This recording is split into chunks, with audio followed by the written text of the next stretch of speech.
மங்களன், அங்காரகன், பூமிக்காரகன்னு பெயர் கொண்ட செவ்வாய் பகவானை அதிபதியாக கொண்ட மேஷ ராசிக்கு வணக்கங்க.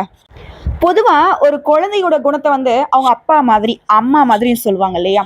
அதே மாதிரிதாங்க நம்ம ஒவ்வொருத்தருக்குமே நம்முடைய ராசி இருக்கு இல்லைங்களா? நம்ம ராசியுடைய பலன்கள் அப்படிங்கிறது நம்முடைய அதிபதியை பொறுத்து அமையும். ஸோ அதனால தான் இந்த மேஷ ராசியை பொறுத்த வரைக்கும் ஆடை நீங்கள் வந்து ராசி சின்னமாக கொண்டவங்க. இந்த பெரியவங்க சொல்லுவாங்க, ஆடை யாரை நம்புது? கசாப் கடைக்காரன் தான் நம்புது அப்படிங்கிற மாதிரி மேஷ ராசி கரெக்டாக அவங்களை ஏமாத்துறவங்களையும் கரெக்டாக தப்பானவங்களையும் ஈஸியாக நம்பிடுவீங்க. சூதுவாது தெரியறதில்ல, எந்த இடத்துல நெளிவு சுழிவாக இருக்கணும்னு தெரியறதில்ல. பிடிச்சா பிடிச்சிருக்கு, பிடிக்கலையா பிடிக்கல. சண்டை போடுவீங்க, போராடக்கூடியவங்க. உங்களை மற்றவங்க ஈஸியாக ஏமாற்றக்கூடிய இடம் என்ன தெரியுமா? உங்களுடைய வெகுளித்தனத்தை தான் அவங்க வந்து பயன்படுத்திக்கிறாங்க. இதோட நம்ம எல்லாரும் என்ன பண்ணுவோம்? பொதுவாக வந்து ஒரு பனைமரத்தை கீழே நின்று ஒருத்தங்க வந்து பாலே குடித்தாலும் இல்லை அவன் கல் குடிக்கிறான்னு சொல்லி அடையாளப்படுத்தக்கூடிய இந்த நேரத்தில் மேஷம் மட்டும் என்ன பண்ணி தெரியுங்கன்னா வித்தியாசமானவங்க. ஏன்னா இவங்களை பொறுத்தவரைக்கும் எல்லாத்தையும் நல்ல வகையிலேயே பார்ப்பாங்க. பனைமரத்தை கீழே நின்று ஒருத்தர் கல் குடிச்சிட்டு இருந்தால் கூட இல்லைப்பா அவங்க அப்படிலாம் தப்பு பண்ண மாட்டாங்க, அவங்க வந்து பால் தான் குடிக்கிறாங்க அப்படின்னு சொல்லிட்டு அவங்களுக்கு இவங்க பறிஞ்சு கட்டி பேசுவாங்க. இதை இல்லைன்னு வந்து மேஷராசியால் மறுக்க முடியுமா? எத்தனை இடத்துல எவ்வளோதான் ஏமாறுறது? ஒரு மனுஷனுடைய வாழ்க்கையில் இப்படி இல்லாமல் ஏமாறுவாங்கன்னு சொல்லக்கூடிய அளவுக்கு எல்லாருமே நல்ல கண்ணோட்டத்தோட பார்த்து இவங்க நல்லவங்களா இருக்கக்கூடிய பட்சத்தில் அவங்களும் நல்லவங்க நம்புவதனாலவே இது நாள் வரைக்கும் மேஷம் கஷ்டம், கண்ணீர், கவலை இதை மட்டும்தான் மிச்சமாக கெட்டியாக பிடிச்சி வச்சிருக்கீங்க. ஸோ இப்படி வாழ்க்கை ஒரு பக்கம் சுழலை ஏதாவது நமக்கு வாய்ப்பு கிடைக்குமானும் ஏக்கம் இருக்கு இல்லையா? அந்த ஏக்கத்தை தணிக்கிறதுக்கு ஒரு உறவு வருதுங்க உங்களை தேடி. என்னமா உறவு அது சொல்கிறேன், வெயிட் பண்ண. இந்த உறவால் உங்களுக்கு உயர் பதவி கிடைக்கும், புத்திர பேரு கிடைக்கும், நிறைவான செல்வம் கிடைக்கும், திருமண யோகம் கைகூடி வரும், நீங்கள் நினச்சதெல்லாமே நடக்கும். யாரு? பிரம்மதேவருடைய மானச புத்திரர்களில் ஒருவரான ஆங்கிரீச முனிவருக்கும் வசுதா என்பவருக்கும் பிறந்த பிள்ளைகளில் ஒருவர். யாருங்க? பிரகஸ்பதினு சொல்லக்கூடிய நம்முடைய குரு பகவான், ஞான தலைவன். இவருக்கு மந்திரி, அமைச்சர், ஆசான், குரு, வியாழன்னு பல பெயர் இருக்கு. பிரகஸ்பதி எப்படிங்க ஒரு சாதாரண ஒரு மனுஷ பிறவியா பிறந்து எப்படி நவகரங்கள்ல ஒருத்தர், அது குருவிற்கெல்லாம் குருவன் எப்படி பெயர் எடுத்தாரு? பிரகஸ்பதியை பொறுத்திருக்கும் காசியில பலகாலம் வந்து சிவபெருமான நோக்கி கடுமையான தவம் புரிஞ்சு அதன் விளைவாக தேவருக்கு குருவாக பதவி பெற்றார். இதோட கிரக பதத்துல வீற்றிருக்கும் பேரு பெற்றார். இவருக்கு யமகண்டன், கசன்னு 2 புதல்கள் இருக்காங்க. நவகிரகங்கள்ல பிரதானமான இவர் வந்து சுபகிரகர் அப்படின்னு பெயர் கொண்டவர். 3 குணங்கள் இருக்கு இல்லையா? இதுல வந்து சாத்விக குணத்தை உடையவர். சொல்லப்போனா இவர் வந்து மஞ்சள் நிறத்துக்காரர். இதனால்தான் இவர் வந்து நம்ம பொன்னன் அப்படின்னு சொல்லி அழைப்போம். பொன்னன், வியாழன் 2மே இவரோட தான். தயாள சிந்தனை கொண்டவர். இவருடைய பார்வைங்கிறது 5, 7ஆம் பார்வையா நமக்கு கிடைச்சது நம்முடைய ஜாதகத்துல இருக்கு அப்படின்னா சகல நன்மைகளும் கிடைக்கும். முதல்ல திருமணம் கைகூடி வரும். குருடைய பலத்துல மிக முக்கியம் இதுதான். அதோட தன்னை வழிபாடு செய்வர்களுக்கு உயர்வான பதவியும் மன மகிழ்ச்சியும் புத்திர பேரு, செல்வம், சுகம் அனைத்தையுமே கொடுக்கக்கூடியவர்.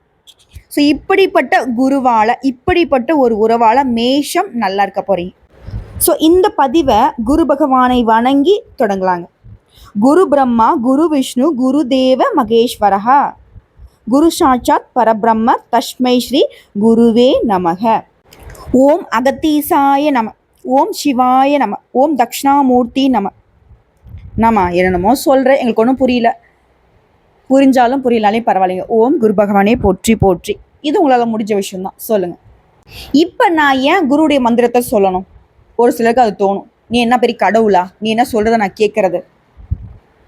மனசில் ஆன்மீகத்தின் மீது நாட்டம் இருந்தால் மட்டும்தான் அந்த பதிவு உங்களால் பார்க்க முடியும். குறிப்பாக குருடைய அருள் இருந்தால் மட்டும்தான் அந்த பதிவு உங்களால் பார்க்க முடியுங்க. நான் இது வந்து உண்மைக்குமே சொல்கிறேன். எனது மேஷ ராசிக்காரர்களுக்காக உருவாக்கப்பட்ட பதிவு. மேஷ ராசிகளுக்கு குரு எந்த மாதிரி இடத்துல வந்து உட்கார்றாரு, இதன் காரணமாக உங்களுக்கு எந்த மாதிரியான பலன்களை கொடுக்க போகிறாரு, இந்த நேரத்தில் நீங்கள் செய்ய வேண்டிய விஷயம், தவிர்க்க வேண்டிய விஷயம் சொல்லிட்டு ஒவ்வொன்றும் உங்கள் வாழ்க்கைக்கு உதவக்கூடிய வகையில் தான் இருக்கும். ஸோ அந்த வகையில் இது நாள் வரைக்கும் நிறைய கஷ்டங்கள் பட்டாச்சு. இப்போ பொதுவாக வந்து ஒரு வருஷத்துல நவகிரகங்களுடைய பயிற்சியில முக்கியமாக நம்ம எல்லாரும் எதிர்பார்க்கறது என்ன தெரியுமா? குரு என்ன பண்றார், குரு பயிற்சி எப்போ வரும், குரு பயிற்சி நமக்கு சாதகமா இருக்குமா, குருவால் நம்ம வாழ்க்கையை மாறுமான்னு தான் யோசிப்போம். ஒன்றும் இல்லை, இப்போ என்கிட்டே ஒருத்தர் வந்து ஜாதகத்தை கொடுத்தாருன்னா கூட நாங்கள் முதல்ல பார்க்குறது அவர் சொல்கிறத கேட்போம். என்ன சொல்கிறாரு, என்ன பிரச்சனை அப்படின்ற மாதிரி. அவர் சொல்லக்கூடிய வகையில் வந்து பார்த்தோம்னாக்கா திருமணம் கைக்குடி வரல, குழந்தை பேர் கிடைக்கல, தொழில் நல்லா நடக்கல, இந்த மாதிரி ஏதாவது ஒரு பிரச்சனையை சொல்கிறாங்க அப்படின்னா முதல்ல நாங்கள் பார்க்கக்கூடிய இடம் குரு பகவான் எங்கே இருக்காரு, அவருடைய பார்வை 5ஆம் இடத்துக்கும் 7ஆம் இடத்துக்கும் இருக்கா இல்லையா ஃபஸ்ட்டு பார்ப்போம். ஸோ அந்த 2 இடங்களுக்கும் பார்வை கிடைக்கல அப்படின்னாக்க வேறு எந்தெந்த இடங்களுக்கு அவருடைய பார்வை வருது. ஸோ இந்த பார்வையினால இவருக்கு சுபபலன்கள் கிடைக்கலையா, இல்லை மற்ற கிரகங்களுடைய சேர்க்கை, இல்லை மற்ற கிரகங்களுடைய பார்வையினால இந்த குரு பகவான் தரக்கூடிய நன்மைகள் தடுக்கப்படுதா, இதெல்லாம் கணக்கிட்டு தான் உங்களுக்கான ஜோதிட பலன்களை நாங்கள் கணிச்சு சொல்கிறோம். ஸோ அப்படி பார்க்கையில் இந்த குரு பயிற்சிங்கிறது மேஷ ராசிக்கு 3ஆம் இடத்துக்கு வருதுங்க. 3ஆம் இடம் அப்படிங்கிறது எல்லாத்தையுமே ஓரளவுக்கு தெளிவாக நீங்கள் தெரிஞ்சுக்கூடிய இடம், ஒரு சுற்றி இருக்கக்கூடிய சூழ்ச்சிகளுடைய முடிச்சுகள் அவிழக்கூடிய இடம். ஸோ மேஷ ராசியை பொறுத்த இந்த குரு பயிற்சிங்கிறது நல்ல நேரம் ஆரம்பம்னு சொல்லலாம். 3 அதிர்ஷ்டங்கள் கிடைக்கிறது நிச்சயம்னு சொல்கிறேன். ஏன்னா குரு வந்து சுபத்துவம் பொருந்திய கிரகம், வருஷத்துக்கு ஒரு முறை பேச்சாகக்கூடியவர். இவரை பொறுத்த வரைக்கும் மேஷத்திற்கு செல்வத்தை கொடுக்குறாரு, மகிழ்ச்சியை கொடுக்குறாரு, குடும்பத்தில் ஒற்றுமையை கொடுக்குறாரு, ஆரோக்கியத்தை மேம்படுத்தி கொடுக்குறாரு. ஸோ குரு பார்க்க கோடி நன்மைன்னு சொல்லுவாங்க இல்லையா, அதில் மேஷத்திற்குமே நிறைவான பலன்கள் கிடைக்க போகுது. ஜோதிட சாஸ்திரப்படி குரு பகவான் தனக்காரகன்.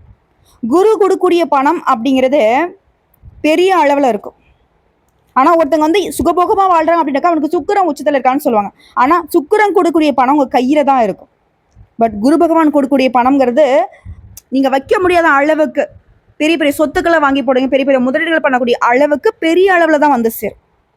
அதுதான் குரு கோடி நன்மையை தராருன்னு சொல்லுவோம். இது இன்னொரு மாதிரி சொல்லுவோம், அதாவது சுக்கிர பகவான் சுருட்டி உங்கள் கையில் தான் பணத்தை கொடுப்பார், பட் குரு பகவான் பெட்டி பெட்டியை கொடுப்பார். புரியுதுங்களா?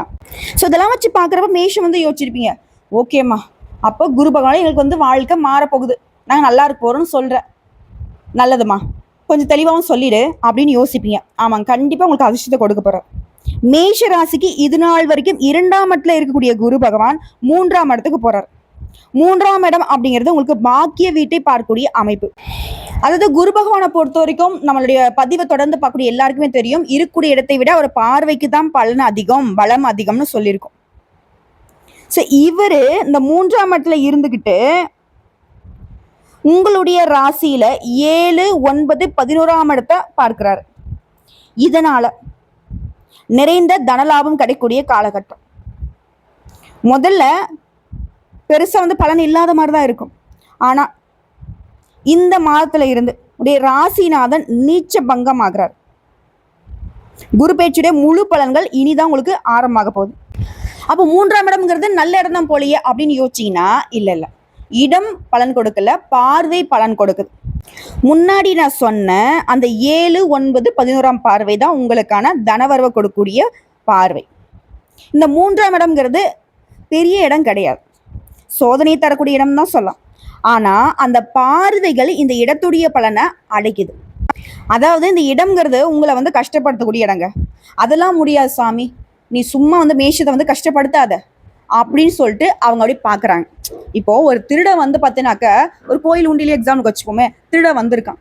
அந்த இடத்துல வந்து ஒரு 4 பேர் இருந்தோம் அப்படின்னா அந்த இடத்துல திருட என்ன பண்ணுவான், திருடக்கூடிய நோக்கத்தை கை விட்டுட்டு ஓடி போயிடுவான் இல்லையா, அந்த மாதிரி தான் 3ஆம் இடம் உங்களை சோதிக்கணும், உங்களை கஷ்டப்படுத்தணும்னு நினைக்கக்கூடிய நேரத்தில் இந்த பார்வைகள் பார்க்கும் பொழுது அந்த கஷ்டங்கள் உங்களை வந்து சோதிக்காமலே விலகி ஓடுது. இதோட இது நாள் வரைக்கும் உங்கள் வாழ்க்கையில் இருந்த கஷ்டங்கள் தடைகள் எல்லாமே நீங்கக்கூடிய அமைப்பாக இருக்குது. மிகப்பெரிய நல்ல பலன்கள் 100க்கு 80%, ஏன் அதற்கு மேலாகவே இந்த குரு பேச்சு உங்களுக்கு அதிர்ஷ்டங்களை கொடுக்க போகுது. இப்போ பொதுவாகவே மேஷ ராசிக்காரங்க நல்ல உழைப்பாளிங்க. இந்த குருடைய பார்வையினால நல்ல மாற்றங்களை பார்க்க போறீங்க. இது வரைக்கும் மனசுல இருந்த குழப்பம் தயக்கம் எல்லாமே நீங்கி தன்னம்பிக்கை தைரியத்தோட வளம் வர போறீங்க. சமுதாயத்துல செல்வாக்கு கூட போகுது. நீ எடுக்கக்கூடிய அனைத்து காரியங்களுமே தடைகள் இருந்தாலும் அதை தாண்டி சாதிக்க முடியும். குடும்பத்தில் இருந்த சலசலப்புகள் நீங்குது. பெரியவர்களுடைய ஆலோசனை நல்லது. எந்த ஒரு திட்டமா இருந்தாலும் இது பழிக்கலையா, இன்னொரு யோசனை வச்சுக்கோங்க. முதல் யோசனை உங்களுக்கு கைவிட்டாலும் இரண்டாவது யோசனை கை கொடுக்கும். அதே போல குருபகடைய பார்வை ராசிக்கு 7ஆம் இடத்தை பார்க்குது. குடும்பத்துல இருந்த சின்ன சின்ன சண்டை சச்சரவு எல்லாமே விலகி சந்தோஷத்துக்கு குறைவு இருக்காது. உங்களுடைய மறைந்திருந்த திறமைகள் வெளிப்பட போகுது. விஐபிகள் அறிமுகம் ஆவாங்க. இதோட குருவுடைய 9ஆம் பார்வையால பூர்வீக சொத்துக்கள் வந்து சேரும். தந்தையார்கிட்ட உங்களுக்கு இருந்து வந்த மனக்கசப்பு, கருத்து வேறுபாடுகள் விலகுது. அதே போல திருமண யோகம் இருக்கு. மேஷ ராசி சேர்ந்தவங்களா இல்ல உங்களுடைய மகனுக்கோ மகளுக்கோ நல்ல வரன் அமையும். இதோட 11ஆம் பார்வைங்கிறது சகல வகைகளுமே லாபத்தை கொடுக்குது. காரிய தடைகளை விலக்கி வைக்குது. சொத்து பிரச்சனைக்கு தீர்வு கொடுக்குது. திடீர் யோகம், பணவரவு, வீடு மனை வாங்குறது, குடும்பத்தில் சுப நிகழ்ச்சிகள் நடக்கிறது, கோர்ட்டு கேஸ் வழக்குல வெற்றி கிடைக்குது. ஏன் பெரிய பெரிய ஆன்மீக பயணங்கள் போயிட்டு வருவீங்க. நிறைய கோயில்களுக்கு கும்பாபிஷேகத்தை தலைமை தங்கி நடத்தக்கூடிய அளவுக்கு உயர்வா இருக்க போறீங்க. உடைய பாக்யாதிபதியும் விரையாதிபதியுமான குரு பண வரவை கொடுக்குறாரு. வீடு மனை வாங்கக்கூடிய யோகம் உண்டாகுது. வெளிநாட்டு பயணம் உண்டாகுது. சுப செலவுகள் இருக்கும். பிள்ளைகளால் சந்தோஷம் வந்து சேரும். அனைத்திலுமே வெற்றி பெறுவதற்கான சாத்திய கூறுகள் தென்படும். ஏடா இது எதுவுமே நல்லதா நடக்கும்ன்ற ஒரு நம்பிக்கை வரக்கூடிய அளவு கூட வாழ்க்கையில இது நாள் வரைக்கும் ஒண்ணுமே இல்லையேன்னு கவலைப்பட்ட உங்களுக்கு அதற்கான வெளிச்சம் தெரியும். எதிர்பார்த்த பணம் வரும். வண்டி வாகனம் வாங்குவீங்க. பெற்றோருடைய ஆரோக்கியத்துல மேம்பாடு இருக்கு. தன்னம்பிக்கை தைரியத்தோட வளம் வர போறீங்க. சொத்துக்களை வாங்க போறீங்க. மனக்குழப்பங்கள் விலகும். நீங்க பிரபலமாக போறீங்க. வியாபாரம் செய்றவங்களாம் போட்டிகளை தகர்த்தெறிய போறீங்க. திடீர் லாபங்கள் உங்களை திக்குமுக்காட வைக்கும். எதை தொட்டாலே அது பொண்ணா மாறும். நீங்க ஒரு இடத்துல போய் நின்னா அந்த இடத்துல வெற்றி நிச்சயம். அதாவது எதிர்கால நலன் கருதி கூட நிறைய திட்டங்களை தீட்டி அதை செயல்படுத்த ஆரம்பிச்சிடுவீங்க. எல்லா வகையிலுமே லாபம் உண்டு. ஒரு மனுஷனுக்கு இப்படிலாம் கஷ்டம் வரலாமா அப்படின்னு இது நாள் வரைக்கும் புலம்பிட்டு இருந்த மேஷத்திற்கு எப்படி ஒரு வாழ்க்கை இல்லை, பரவாயில்ல, இது நாள் வரைக்கும் பட்ட கஷ்டத்திற்கு இப்பதான் கொஞ்சம் நம்ம நல்லா இருக்கோம்னு நீங்க நினைக்கக்கூடிய அளவுக்கு உங்க உள் மனசு சொல்லும். அந்த அளவுக்கு சந்தோஷத்துக்கு குறைவு இருக்காது. யாரெல்லாம் உங்களை கஷ்டப்படுறாங்க அவங்க எல்லாம் உங்களை பாராட்டுவாங்க. திட்டின வாய் உங்களை வந்து திகட்ட பாராட்டும். புரியுதுங்களா? விரும்பியது எல்லாமே கிடைக்கும். ஆனா ஒரு விஷயத்துல மட்டும் மேஷ ராசிக்காரங்க கவனமா இருந்துக்கோங்க. யாரையும் நம்பக்கூடாது.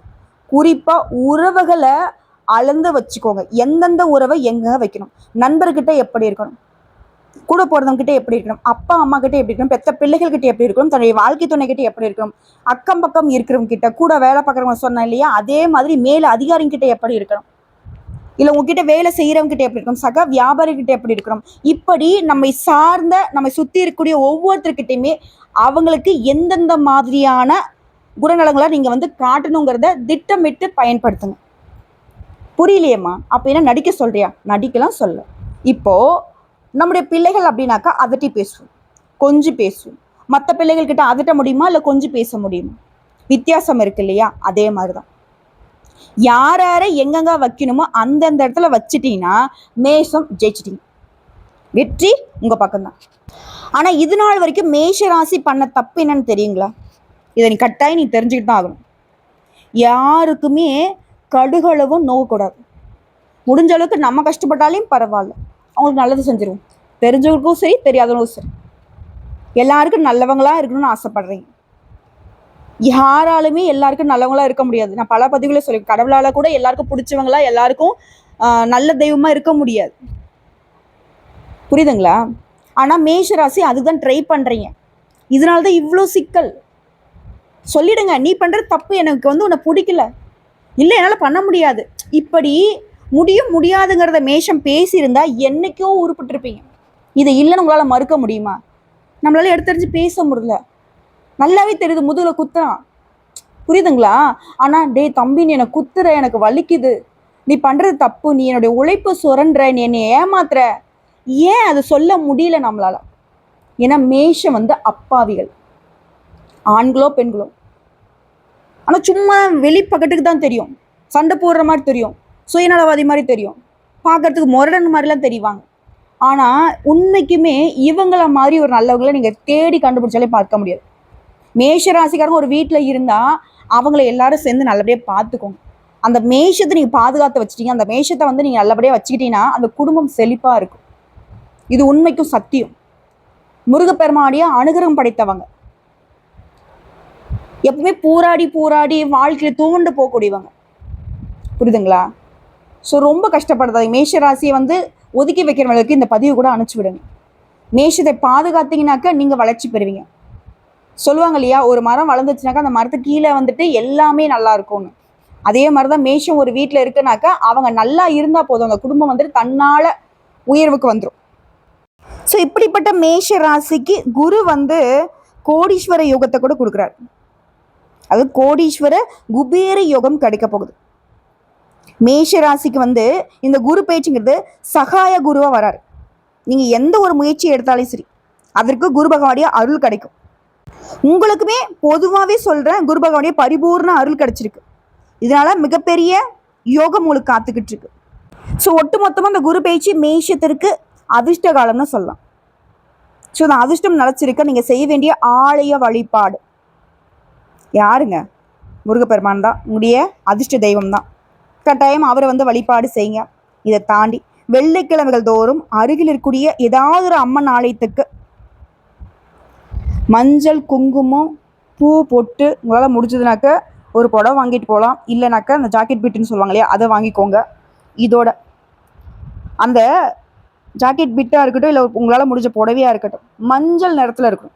ஸோ அந்த மஞ்சள் வஸ்திரம் கொடுத்து அந்த அம்மனுக்கு அர்ச்சனை செய்து வழிபாடு செய்தீங்கன்னா வீட்டில் சுபிக்ஷம் உண்டாகும், மங்கள காரியங்கள் சுபமாக நடக்கும், செல்வம் கொளிக்கும், சந்தோஷத்துக்கு குறைவு இருக்காது, தொழில் வளர்ச்சி பெறும், உத்தியோகம் உயர்வை கொடுக்கும்.